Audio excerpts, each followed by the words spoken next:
Olá, este é o nosso boletim, o boletim do professor Edgar, que passa a ser vinculado aqui no canal a partir de hoje, sempre às 7 horas da manhã. Nós vamos todos os dias, então, às 7 horas da manhã, tomar um cafezinho juntos aqui, um cappuccino. Estaremos aqui sempre com vídeos às 7 horas da manhã. Então peço para vocês que, se você não é inscrito, se inscreva no canal. Se você já é inscrito, está se inscrevendo agora, não se esqueça aí de dar o like, isso é muito importante. E também de fazer os comentários. Nós vamos, ao longo do dia, responder os comentários de vocês aqui. Mas também, no final de semana, vamos fazer uma live pegando alguns comentários, né, e respondendo a esses comentários, então, interagindo com vocês com uma live no final de semana, provavelmente no domingo, né, uma live respondendo, então, trabalhando com esses comentários. E estejam aqui, né, no canal todos os dias, de segunda a sexta, às 7 horas da manhã, para receber os nossos vídeos. Hoje nós vamos tratar de um artigo, eu vou fazer um comentário sobre um texto publicado na revista Carta Capital pelo Paulo Nogueira Batista Júnior, que é autor deste livro aqui, O Brasil Não Cabe no Quintal de Ninguém. Eu já tratei de textos desse livro aqui no canal. E esse livro é muito importante nesse momento, mais do que nunca, quando os Estados Unidos têm trabalhado aí com a ideia de que a América Latina é o seu quintal. Mas o Brasil não cabe no quintal de ninguém. Afinal, nós somos uma nação continental. Mas vamos lá. Vamos então ao texto do Paulo Nogueira Batista Júnior.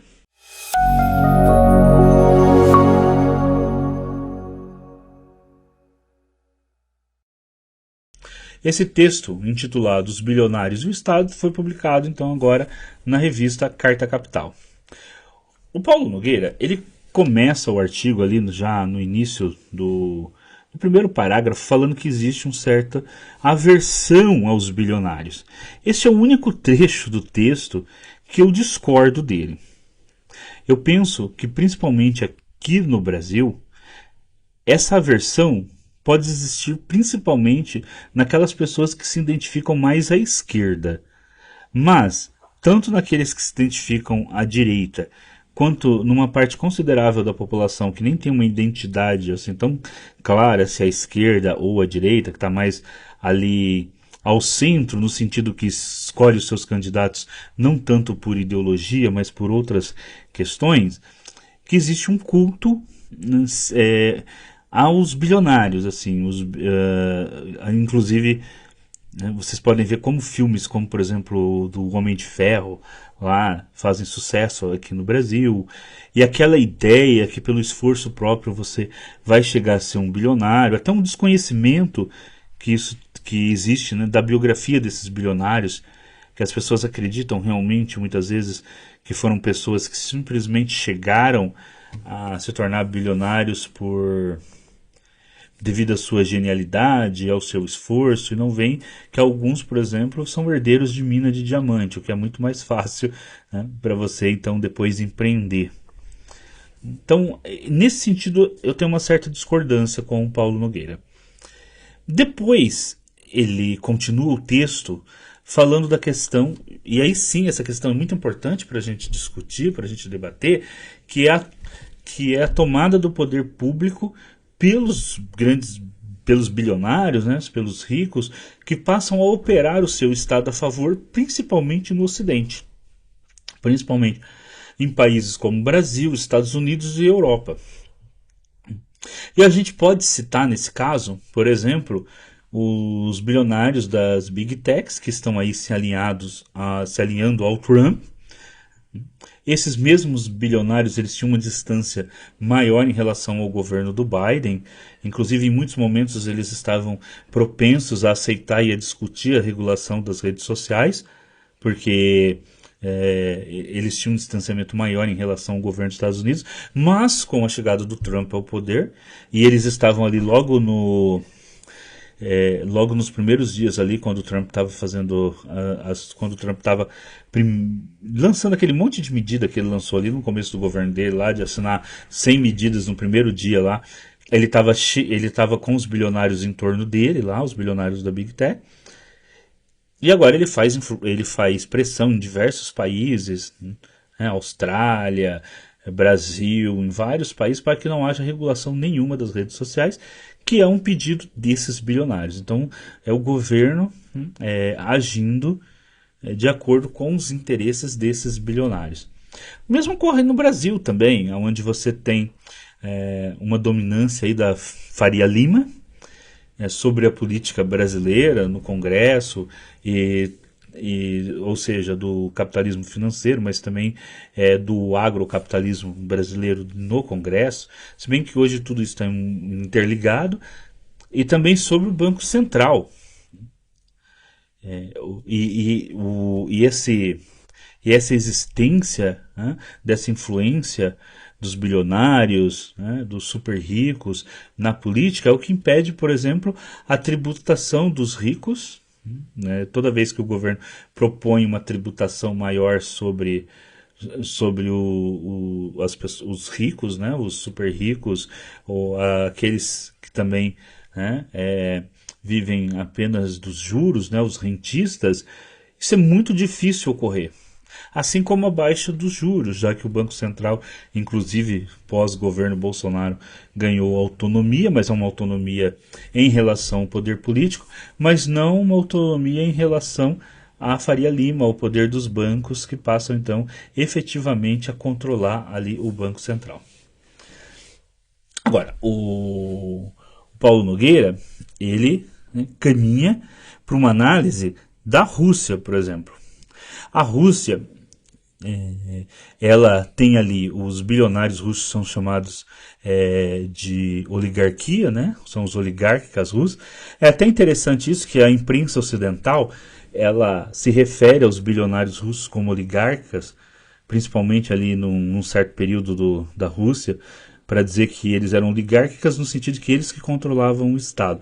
Como se isso não estivesse ocorrendo agora, por exemplo, nos Estados Unidos, não ocorresse, por exemplo, no Brasil, e aqui ninguém os chama de oligárquicas, né? Só serve para a Rússia chamar esse pessoal de oligárquica. Só que na Rússia, esses oligarcas tiveram muito poder após a queda da União Soviética.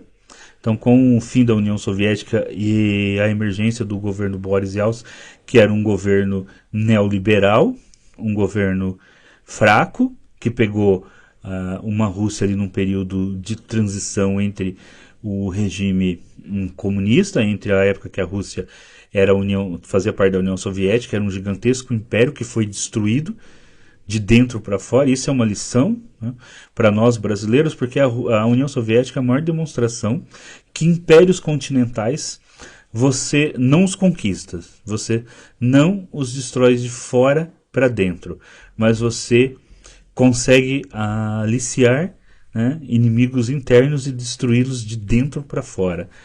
E a Rússia e a União Soviética sofreu esse processo em qual o Gorbachev levou à ruína da União Soviética. Né? Levou ali a União Soviética à ruína. Bom, e deu origem à Rússia. E os anos 90 foram desastrosos para a Rússia. Com guerra, inclusive ali a guerra da Chechênia, e tudo levava a crer que provavelmente a Rússia ia se transformar num estado muito empobrecido e mesmo possivelmente se dividir em várias nações. Que era exatamente isso, na verdade, que o Ocidente meio que esperava.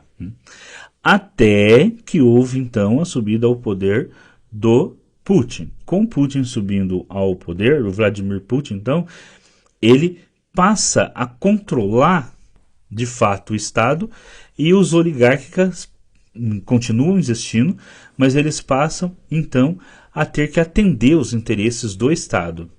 Isso levou a Rússia a um fortalecimento econômico e mesmo militar. O Putin conseguiu ali, então, vencer a guerra da Chechênia, acabar com qualquer possibilidade, então, de uma de uma desagregação do país e, ao mesmo tempo, retomou os investimentos nas Forças Armadas, em defesa e, principalmente, transformar a Rússia em um país economicamente soberano. Tanto é que agora a Rússia está sob sanções.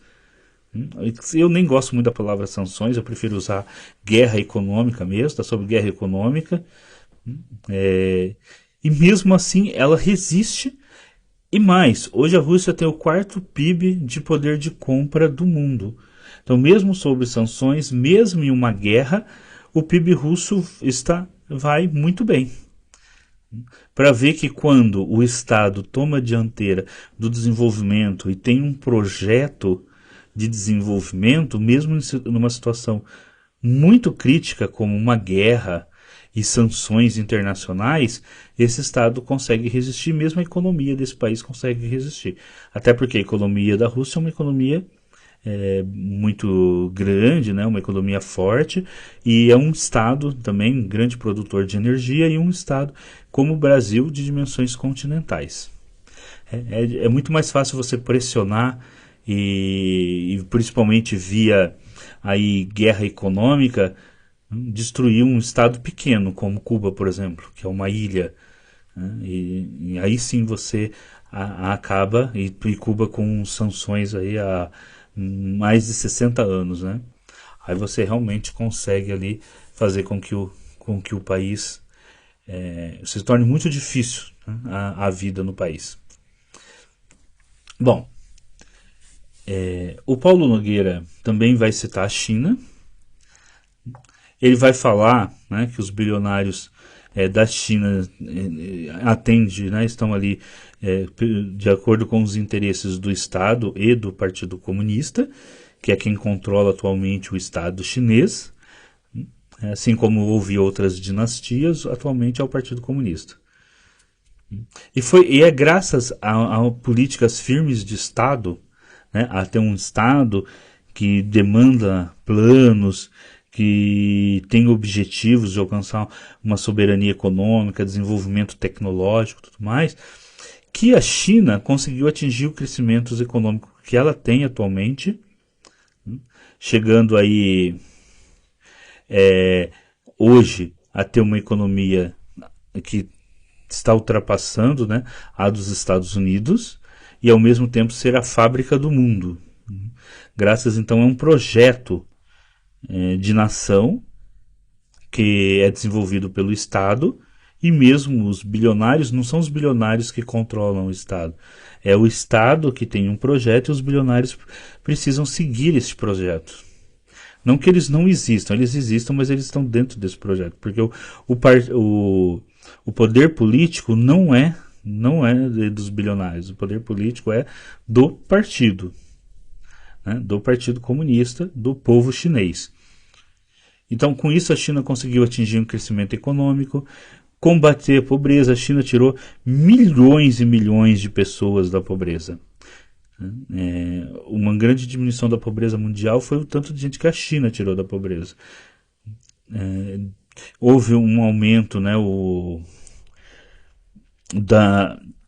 da qualidade dos serviços públicos e da preservação do meio ambiente, como citado aí no artigo do Paulo Nogueira Batista. Depois de falar então da Rússia e da China, ele então retorna ali para falar do Brasil.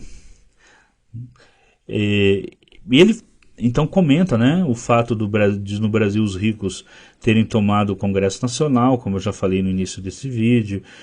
Isso hoje é muito trágico, gente, porque assim, hoje você tem um orçamento, e esse orçamento ele está ali não mais sendo executado não pelo executivo, mas pelos legislativos, atendendo os interesses dos deputados em cada cidade, em cada lugar, região, em cada lugar onde eles têm um nível maior de votos, e não os interesses da nação como um todo. Por isso que o executivo é quem executa o orçamento, porque é o executivo que olha para a nação como um todo. Então, todo projeto nacional ele tem que olhar para a nação como um todo, e não você fatiar o orçamento e levar esse orçamento para pequenos projetos pelo país inteiro e não ter né, recursos para grandes projetos que são necessários ao Brasil hoje em várias áreas, né, como energia, como logística e etc. Também, isso o autor do artigo também cita, né, falando da questão de isenções e incentivos fiscais que são dados aí a, a esses mesmos bilionários, muitas vezes sem atender um critério de projeto nacional. Então, isso tudo é muito complicado. Esses mesmos bilionários que também aqui no Brasil é muito difícil fazer com que eles paguem impostos.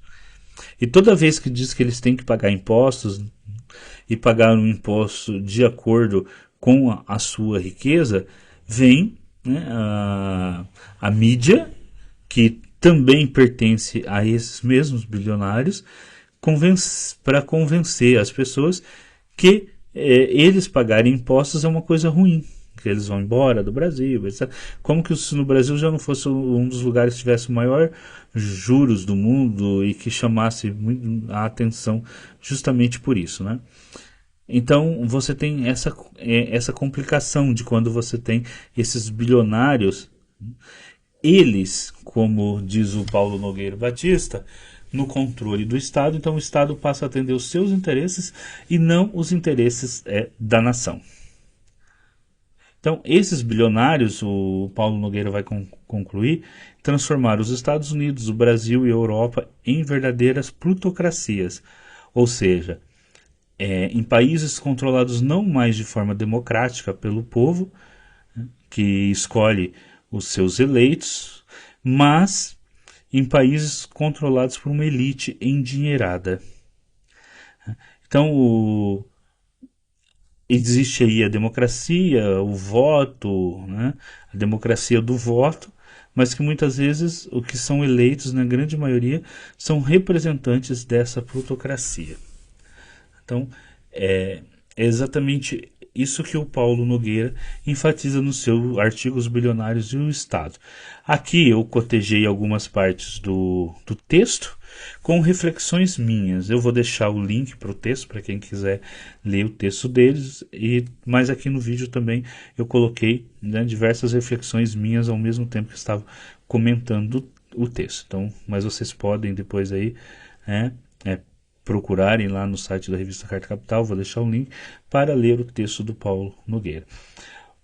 Como um todo, analisando então o texto, a gente vê então que nós temos um grande desafio às democracias no Ocidente, que é justamente esse desafio de como tornar a democracia novamente, né, um regime que emana do povo, e não um regime controlado pelos interesses desses grandes bilionários, como tem ocorrido. Inclusive os países que estão tendo maior sucesso, que é o caso da China, foram aqueles que têm conseguido deixar esses grandes bilionários